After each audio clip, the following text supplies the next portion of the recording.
Hello, kumusta mga ka-59? Welcome back sa aking YouTube channel. Sa bidyong ito ay pag-uusapan naman natin kung paano ka makakapasa sa abstract ng neuro exam. Kaya't kung ikaw ay interesado na malaman, ang bidyong ito ay para sa iyo. Kaya't panoorin mo hanggang dulo. At syempre, bago tayo tuloy mag-umpisa, muli, hinihikayat ko kayo na mag-like at mag-subscribe sa aking YouTube channel at pindutin ang notification bell para lagi kayong updated sa mga bagong video na ilalabas ko. Kaya umpisahan na natin. Let's go. At ito nga mga ka-59, marami kasing mga nagme-message o nagpi-PM sa akin na wala raw ba tayong gagawin na video tungkol sa mga neuro exam. Kaya ito, naisipan kong gumawa kasi nung nakaraan lang nag-take kami ng nag-neuro at saka nag-drug test kami. Kaya naisip ko na gawin to at syempre, mabigyan kayo ng reviewer para hindi kayo mahirapan at saka para mas mapabilis yung pagsasagot nyo kapag kayo ay sasagot dun sa neuro exam natin, dun sa tinatawag na abstract o yung eye-test na tinatawag. Meron akong ginawang reviewer dito at may mga sagot na to. Panoorin nyo para pagka kayo na yung mag-exam, madali na kayong matapos o madali nyo na masagutan yung mga question doon. Umpisa na natin, tara. Mga ka-59, kung makikita nyo, ipinlas ko sa screen yung mga sasagutan natin. Kumbaga, may sagot na siya. No, sinagutan ko na siya para makita nyo kagad yung tamang sagot. At syempre, hindi ko lang siya basta sinagutan. Syempre, sasabihin ko rin sa inyo, ipapaliwanag ko rin sa inyo kung bakit yan yung naging sagot. Katulad ditong sa number 1. Diba? Ang sagot sa kanya, yung number 5, yung may bilog. Lahat ng may bilog na red, yan yung correct answer. O, kung makikita nyo, lahat sila nakadikit yung shade niya sa gilid. Samantalang yung sa number 5, nasa gitna. Diba? Yung number 2 naman, kung makikita nyo, yung may bilog na yon na red, yung parang sungay, di ba, masyado siyang magkahiwalay. Samantalang yung 4, halos pare-parehas sila. Yung number 3 naman, kung makikita nyo,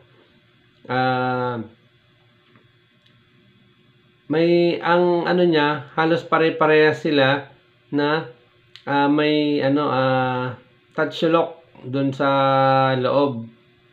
'Di ba? Samantalang yung isa, ang guhit niya sa gitna lang. Kaya siya yung naiiba kasi dito pipiliin natin kung ano yung naiiba.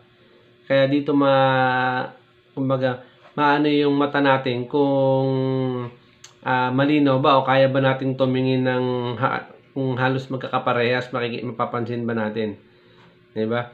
Yung number 4, kung makikita nyo, yung 4 na may shade, yung puro maliit, yung binulugan ko ng red, siya yung tamang sagot dahil siya yung malaki yung yung shade, 'di ba?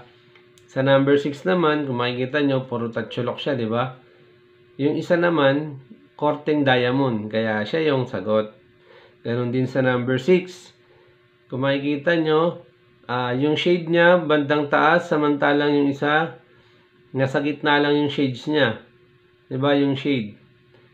Tapos sa number 7 naman, lahat sila may kanto, samantalang yung may bilog na red isa circle lang siya, 'di ba? Kaya siya yung naiiba kasi wala siyang kanto. Okay, number 8 naman, ganun lang din. Kung mapapansin niyo yung shade nung tatlo, ayan yung malalaki na bilog.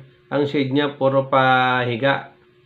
Samantalang itong may bilog, yung shade niya pataas o pababa. Ganun din tong number 9. 'Di ba? Halos magkaparehas yung 1 at saka 3.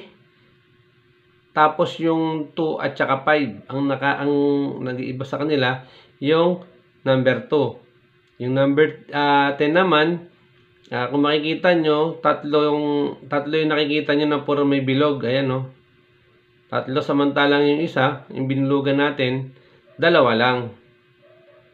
Diba?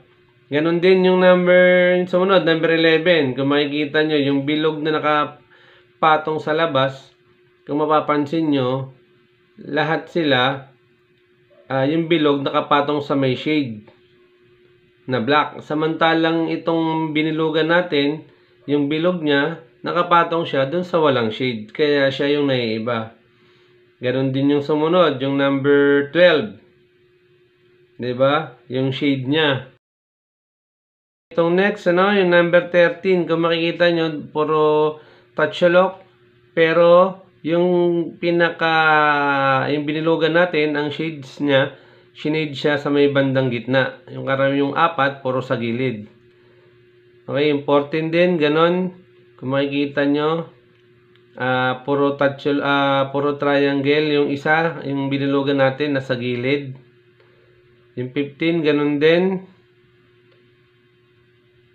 Yung 16, kung makikita nyo, puro maliliit yan. Tapos yung binilugan natin sa gitna, And mapapansin nyo naman yan yung pagkakaiba niya. Ganon din sa number 17. Basta para hindi kayo malito kung ano lang yung naiiba. Kung nalilito kayo, o kung nakita nyo na may nakita pa kayo na tama na sagot kaysa dun sa binilugan ko,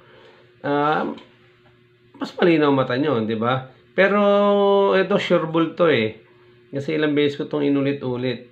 Kaya, ito, katulad nito, yung sa number 19, di ba? Yung bilog niya at saka yung shades magkatabi. Samantalang itong binilugan natin, yung may bilog sa loob, ang katabi niya, walang shades. Kaya naiiba, di ba? Ganon din yung sumunod. Kung makikita nyo, halos parehas yung number 3 at saka number 5. Number 2 at saka number 4 magkaparehas. Yung number 1 ang kakaiba dyan. Ganun din yung sumunod. Ganyan lang. Basta kung ano lang yung naiiba, yun lang yung susundin nyo. Pero mas maganda kung sundin nyo to. Ito, sureball to. Pasado kayo dito pag ito yung sinunod nyo. Pero kung halimbawa magkakaiba-iba yung yung mga kumbaga ni rumble yung hindi kayo malilito kasi makikita nyo rin naman dito sa video kung ano yung mga sagot diyan. Kaya ito i-review nyo na para bago kayo mag-exam at least may maisasagot na kayo. Ayan. 48 items to. Ayan, ito yung sumunod.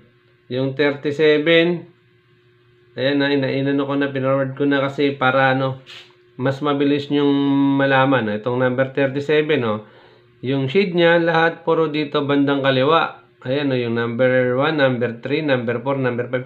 Samantalang yung binilugan natin, ang shade niya dito sa may bandang kanan. Kaya siya yung naiiba. Ganon din yung sa 38, kung mapapansin nyo. Yung guhit at saka bilog na may shade, magkakatabi.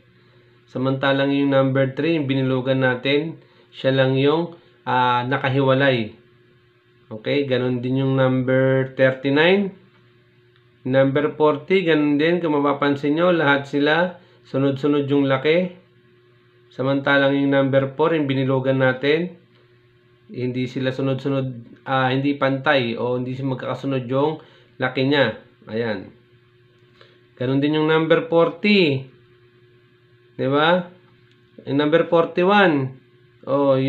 Ang pagkakaiba naman ito, puro tigi-isang guhit na lang kung dadagdagan. Samantalang yung binilugan natin, yung octagon, dalawang guhit pa or pwede pang 3. Diba?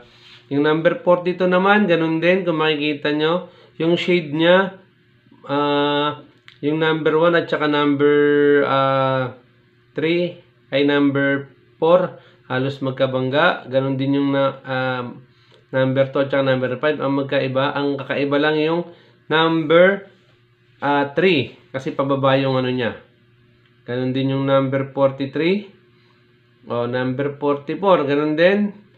Ito, kung mapapansin nyo yung number 45, lahat ng niya, yung touch lock niya, puro papuntang kanan. Ayan, lahat yan. Puro papuntang kanan yan. Samantalang itong binilugan natin, yung touchlok niya, papuntang kaliwa. Okay, ganun din yung number 46 at 47. Ito rin, yung huli, yung number 48, kung mapapansin nyo, yung parang mga guhit na antena, lahat papuntang kanan. Ito lang yung binilugan natin, yung papuntang kaliwa. Ayan. 48 items yan mga ka-59.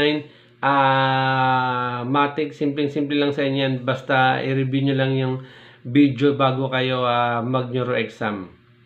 Ayun maraming salamat mga ka-59, no? Sana magamit nyo yan kapag kayo ay mag-exam na. At ayun nga mga 59, sana makakatulong sa inyo yung ginawa nating reviewer. At sana magamit nyo kapag kayo na yung sasabak doon sa neuro exam natin. Sana nakakuha kayo ng idea, di ba? Sana makatulong sa inyo. At ayun mga ka-59, yung ginawa natin, part 1 pa lang yan. Meron pa tayong part 2, abangan nyo sa next video na i-upload ko. Kung ngayon, ang ginawa natin is yung eye test sa abstract. Sa next video natin, abangan nyo naman yung hand test. At ayun nga mga ka-59, syempre hanggang dito na lang muna tayo.